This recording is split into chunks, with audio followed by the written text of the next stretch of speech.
نعم بسم الله الرحمن الرحيم الحمد لله رب العالمين والصلاة والسلام على رسول الله صلى الله عليه وسلم. Hatuna budi kumshukuru Mwenyezi Mungu Subhanahu wa Ta'ala kwa siku ya leo, ikiwa ni tarehe 3 mwezi wa Julai mwaka 2024.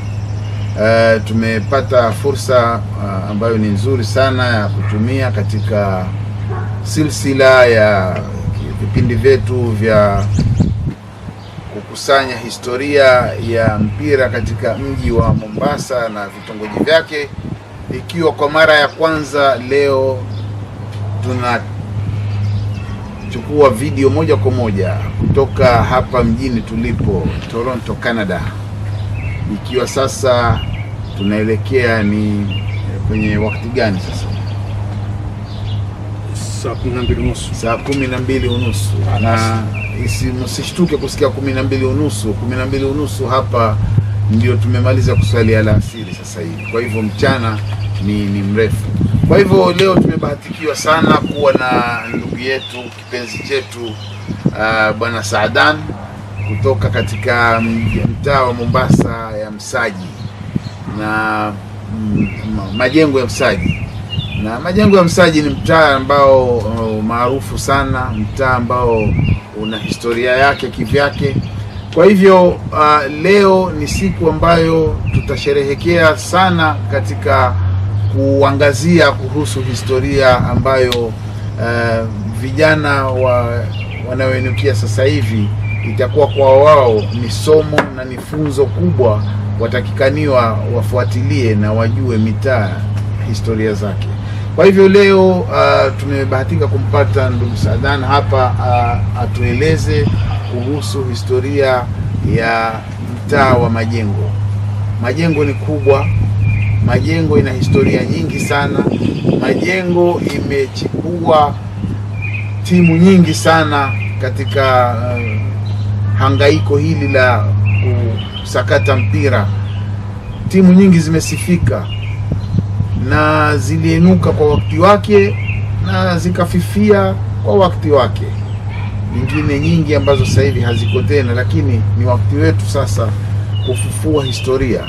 Kwa hivyo msikilizaji wetu, karibu, tega sikio lako kwa makini na usikilize yale yanayojiri kuhusu historia ya mtaa wa Majengo katika mji wa Mombasa.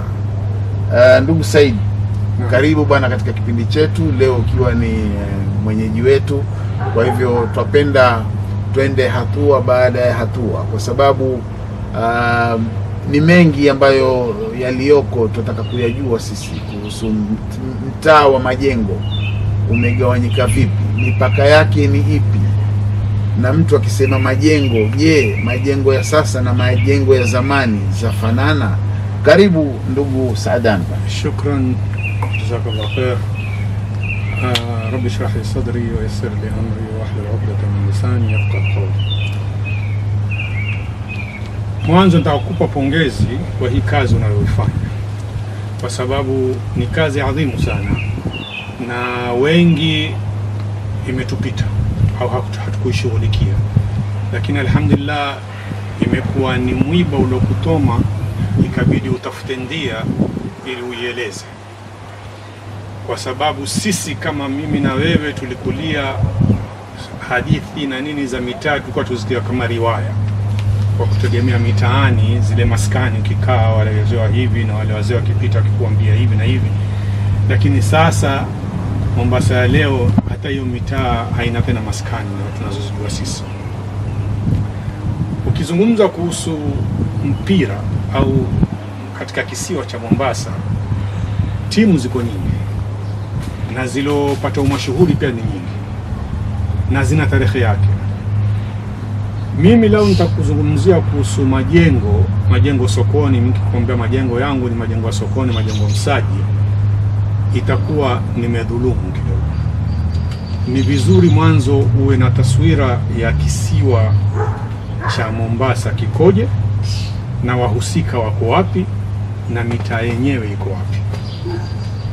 Kwa hivyo vile nijuavyo mimi Mombasa, kisiwa cha Mombasa waweza ukakigawanya mara mbili. Na ile barabara ya Digo Road ambayo ilikuwa ikiitwa Saif bin Salim zamani, Salim Road. Ile barabara ndio ilikuwa ikigawanya Mombasa. Ukienda mashariki ndio enda kwenye Mombasa halisi ya watu waliokuwa kiishi na wakitawala, kina Kibokoni, kina Uze, Makadara na Wapapa, Bondeni, pande zile. Ukivuka ukenda magharibi, huku kote kulikuwa kuitwa Miembeni, kwanza Sheikh Jundani, ukishukia Mwembe Tayari, Mwembe Kuku kwenda chini. Upande wa miji ya kale, zile timu nitakuatia wewe, sitotaja wala moja, pengine nikitaja nitataja kwa kutega tu. Mashuhuri ilikuwa kama Ngome, Zaragoza, timu za pale za kuzi nafikiri alikuwa au kwa nini, kuna Sunrise, Floringi, kina Sunrise. Kulikuwa na timu nyingine zile kama Aston Villa na nyinginezo. Hii kazi hii nitakupatia wewe, manake wakati wa utoto wangu nilikuwa siendi kule, lakini baada ya kuvuka ile barabara ya Digoroni, sasa ile barabara ya roundabout pale kwa Digoroni waweza ukaigawanya Mombasa tena sasa Miembeni ikawa upande wa kaskazini na kusini, na barabara inayogawanya hiyo ni Jomo Kenyatta Avenue. Tukishuka na tukijaribu kukumbuka zile timu sasa, mtaa wa kwanza utaingia na Sheikh Jundani. Sikumbuki kama kulikuwa na timu pale. Hii ni kwa upande wa kusini. Mwembe Tayari hapakuwa na timu pale, ni biashara. Ukienda Sargoi ndio utaanza kuwa na timu, na Sargoi yenyewe uingie ndani Timboni kule ndio utapata Congo Boys. Timu za watoto za vijana pale sizikumbuki, pengine itakubidi utafute watu kama kina walikuwa wakiishi pale, ukiwa utawapata hapa Toronto kama kina Muhammad Tamimi, pengine atakuelezea. Kwa upande wa kaskazini ya Miembeni sasa, waanzia na Bondeni msikiti wa nini, msikiti wa Masjid Nur pale. Ukishuka ukaingia Mwembe Kuku, ukitoka Mwembe Kuku kabla hujaingia kidogo basi kwenye fire brigade pale utapambana na Wananyuki. Mashuhuri ilikuwa Mwalimu Lai. Ikiwa utapata mtu yote aliyekuwa akiishi pale au akiteza pale atakuelezea kuhusu Wananyuki. Tukienda chini kidogo basi ni 11 Brothers ambao wewe mwenyewe ulikuwa ukitezea, na kabla yako pengine kina Watanchoka alikuwa pale. Kikoani hapakuwa na timu, sikumbuki kama kulikuwa na timu. Pande za Floringi kule sikumbuki. Na uwanda waliokuwa nao mkubwa walikuwa watu wakikusanyana sana pale ni Bomani. Ndio timu zilikuwa manake zikigawanya viwanda wakiteza, kila timu ilikuwa kiteza. Na hili ndio jambo limekosekana leo. Zamani ilikuwa zile timu kubwa kubwa zikiteza ubavuni ule hapa watoto walikuwa kiteza pale. Sasa wale wazee walikuwa wakiangalia wale watoto, wakipata watoto kwa pale wale wazuri wakiwavuta wakiwaleta huko kwenye timu kubwa wakiteza na wao. Na ndivyo namna timu zilivyoinuka. Tukitoka kidogo basi tukaingia Kaloleni. Kaloleni kulikuwa na timu mbili mashuhuri. Yanga ambayo ilikuwa pale ndani karibu na msikiti wa Mwalimu Juma, na Chalisa ambayo ilikuwa karibu na Tononoka kule barabara mwisho wa Kaloleni pale. Alikuwa akisimamia sana nenio upande wa Chalisa ni kina Bahanani, na huku upande wa Yanga watu walikuwa mkiwakumbuka kina Salim Barak na kina Ashur, Abdul Hakim Ashur kama wako hai, na nyumba kina Hamada, wao walikuwa hawatezi lakini walikuwa kishughulika sana. Kutoka Kaloleni ukaingia Tononoka Uwanda ule. Na pale kulikuwa kukitezwa timu karibu 4-5 mara nyingine. Mashuhuri ilikuwa ni Nyundo kufanya mazoezi pale na Bantu Warriors. Ukiwa waenda upande kutoka Tononoka pale ukaamua sasa kama waenda upande wa nini wa msikiti wa Sakina. Ukapita Moons, ukapita Moons, ukaenda Sakina, lakini kabla ya kufika Sakina si tumeruka sana. Tutarejea Mwembe Tayari tena. Tukapita Sarugoi. Tukaingia Guraya. Timu mashuhuri ya Guraya ni Nyundo. Nafikiria mpaka leo. Ukitoka pale ukaingia Mwembe Tanganyika, timu mashuhuri ya Mwembe Tanganyika ni Black Panther. Uwanda pale, kuna uwanda mkubwa pale Mwembe Tanganyika, lakini ilikuwa hawatezi, ilikuwa kiteza mazoezi au mpira. Mashuhuri pale ilikuwa Ramadhani, kulikuwa na boxing. Kwa kufungwa kamba pale, watu wakishatoka tarawehi, vijana wakija walipa peni 2 waingie pale wapigane maboksi, wapigane uso. Alafu wewe na wazazi wako shauri yako nyumbani ukiwa mfura. Hiyo ilikuwa Mwembe Tanganyika. Ukitoka Mwembe Tanganyika kabla ya kwenda msikiti wa Musa, naam. Kabla hujafika hapo, ni mahali gani pale palipokuwa pakitongwa masanamu? Mwembe Tanganyika. Ndio uwanda huo. Ule uwanda ulikuwa kuna uwanda ambao ulikuwa hauingiliwi na mtu pale. Na kuna mfereji waitwa mferejini pale. Ule uwanda ulikuwa vijana wakiteza pale. Ubavuni ndio Wakamba walikuwa wakichonga sanamu pale Mwembe Tanganyika. Sasa umfanya jambo zuri kutaja pale, maana hasa badala ya kwenda kama ambao enda msikiti wa Musa, twende kwa huku kwa wasanamu hapo. Ukienda ile barabara ya ndani au kwa nini kuchonga sanamu kule, ukapita mbele ndio utafika kwa klabu ya Black Panther, ambao wasimamizi ni kina Ali Mbarak na ndugu yake Idha. Wachezaji ndio hao kina Sila, kina Munir Hamdun, Adnan Hamdun. Adnan yuko London nafikiri, Munir yuko Saudia, na nani tena, na Idha nafikiri bado yuko Mombasa, sina hakika. Hao ndio walikuwa wasimamizi na wachezaji wakubwa wa Black Panther. Sasa kama ambao umefika pale uwanda wao au nini klabu yao ukalao pale la Black Panther, kama ambao wataka kurejea kwenda Mungu, kama ambao warejea upande wa wataka kurejea Mwembe Tayari, Sidiria pale kwa Bibi Shafi, Sidiria pale. Na Sidiria kulikuwa na timu moja mashuhuri, na timu yenyewe ni Bantu Warriors na Mukasa ndio mashuhuri kabisa wa mtimu. Sasa ukitoka pale ukaenda barabara ni hiyo, ukaenda ukapita Deadwood. Kulikuwa na klabu ya wazee pale wakiita Deadwood, wakikutana pale karibu na Sakina, msikiti wa Sakina. Yaani wamepakana na msikiti wa Sakina kwa barabara ile klabu ya Deadwood. Ukitoka pale msikiti wa Sakina, kama kufika roundabout ile ambayo itakuchukua msikiti wa Musa na kwenda Mvita, ofisi ya KANU kuu ilikuwa ni hapo. Baada ya jumba hilo kuna Maalim Kasim, chuo chake pale. Na Maalim Kasim, Mungu amrehemu, mashuhuri katika mfungo 6. Kuna maulidi pale, na maulidi yake ilikuwa ni special, different from others. Manake maulidi ya Maalim Kasim kulikuwa na kirumbizi. Mtana huwa kirumbizi, halafu usiku ndio kukawa na maulidi. Yaani kirumbizi huenda kwa siku kadhaa, halafu ile siku ya mwisho ikawa ni zefe na maulidi. Mwingine mashuhuri kwa mambo ya maulidi na kuwatia kule Kaloleni ni Maalim Juma, Mungu amrehemu. Pia alikuwa na zefe yake kubwa.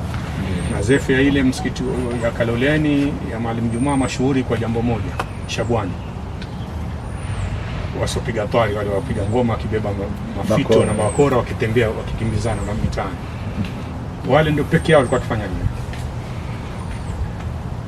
Tukitoka Sidiria, kama ambao sasa wataka kupanda, maana Sidiria iko ndani imefitika kidogo. Na kuna kiji barabara kwa ndani pale ukatokeza Lohana. ukafika msikiti wa Sakina. Msikiti wa Sakina sasa umeingia barabara ya Majengo proper. Kuanzia hapo Sakina hasa wewe washika barabara kama ndio sokoni. Sasa hapo ndio tuingia katika mtaa wa Majengo sasa. Majengo proper ya. Majengo yenyewe. Sasa na Majengo nayo ina mipaka yake. Msikilizaji, usichoke kutusikiliza na usione kwamba mbona leo tutazungumza habari ya mitaa. Mitaa ni muhimu kwa sababu hii mitaa ndio iliyobeba hizo timu tutakazozitaja na kuzichambua moja baada ya moja.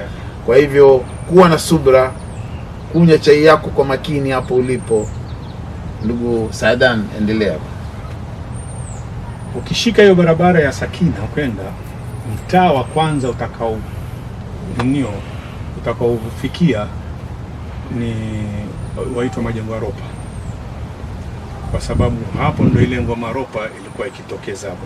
Wao wanaishi area hiyo wenyewe wenye ngoma Ropa watoka hapo, na wapigaji ndio ukaitwa mtaa wa ngoma Ropa, mtaa wa Majengo ya Ropa. Ya Majengo ya Ropa ndio hapo sasa.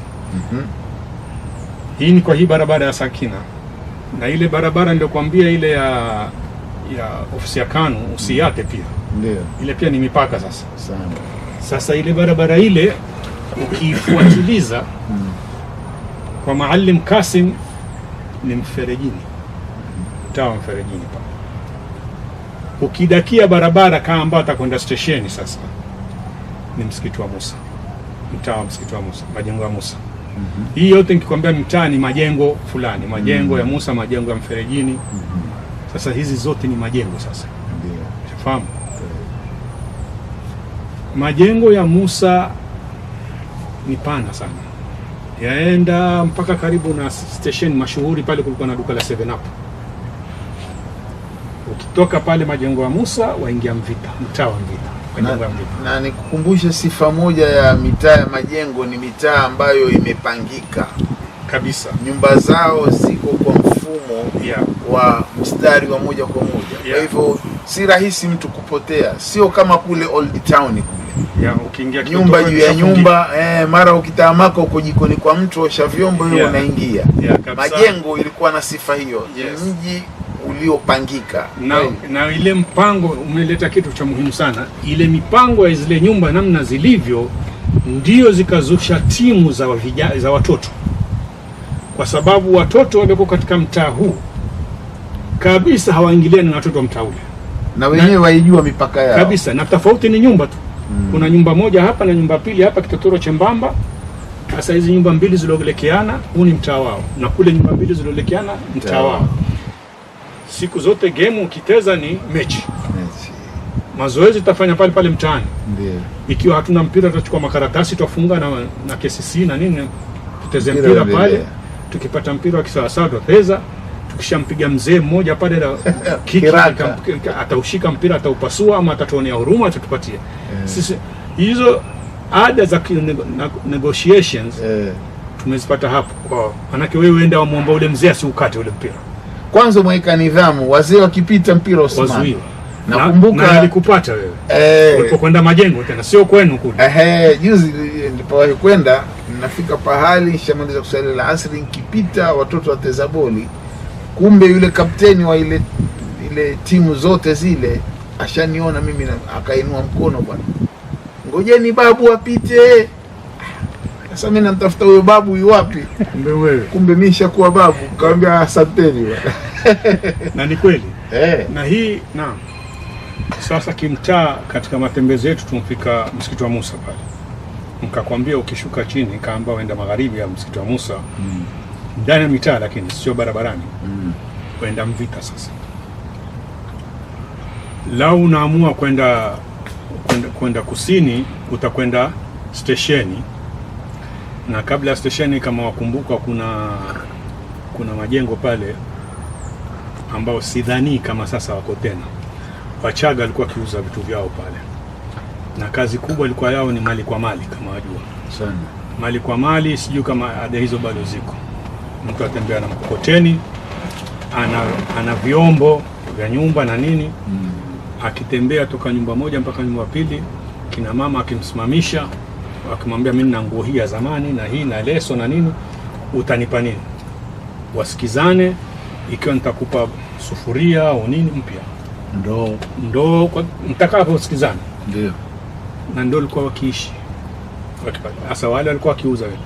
Na kuna msufi, mtu wa msufi mkubwa kweli kweli pale hapo kwa Wachaga wanapouza nini nguo. Na kuna vibanda vya chakula vinauzwa pale sana, watu wa bara walikuwa kila pale. Ule msufi una story 101 kuhusu mashetani, lakini si siku yake. Mshasikia? Ndio. Kuna zilotungwa na pengine ziloko za kweli, sijui zipi, lakini kuna story 101 pale. Sasa ndio hapo ambapo Profesa Juma akifundisha watu. Profesa Juma alikuwa kidogo mbali. Okay. Au wasema pale zamani palikuwa na kantini ukipikwa vyakula. Sasa pale kantini ile vyakula, lakini sasa ukienda kuna makaburi kwa ndani kule. Ukipita yale makaburi ukaconnect barabara ambayo ya kuchukua Azhar. Kule ndio Profesa Juma alikuwa akifanya nini, alafu ilipojengwa ile roundabout ya station akawa yuwafanya pale katikati. Na Profesa Juma ni story yake peke yake, hiyo ni timu peke yake, kuna haja ya kuizungumza. Wengine vijana watauliza Profesa Juma ni nani, lakini hayo ni masuala mengine mbali. Ina siku yake nyingine. Ina siku yake. Yeah. Kuna Profesa Juma na kuna Profesa Juma na kuna Musa Mwanaharamu. Musa Mwanaharamu. Yeah. Watu wawili tofauti kabisa. Musa Mwanaharamu Mwenyezi Mungu alikuwa amemuumba na vidole. Kabla hujanino bwana. Huyo si Hamisi Madole. Hamisi Madole ndio huko. Na Musa Mwanaharamu alikuwa ni pikipiki yeye. Ana wazimu wa pikipiki. Hamisi Madole ni mtu alikuwa na vidole vikubwa. Yaani huu mkono wangu ndio kidole chake cha gumba. Yeah. Huyo mtu tulimuona yani akizunguka na nyoka. Yes. Tayeb. Hata mimi alama nikikuonesha alama hapa kichwani kwa sababu yake. Majengo Libati alipokuja kuonesha nyoka zake. Almuhimu turejee kwenye story yetu. Naam. Mvita ulikuwa ni mashuhuri, ni skuli na vijana wa pale walikuwa wakiingiliana na timu zote za mitaani pale, lakini sikumbuki timu za mitaani pale. Mpaka uwanja wenyewe wa Mvita Primary.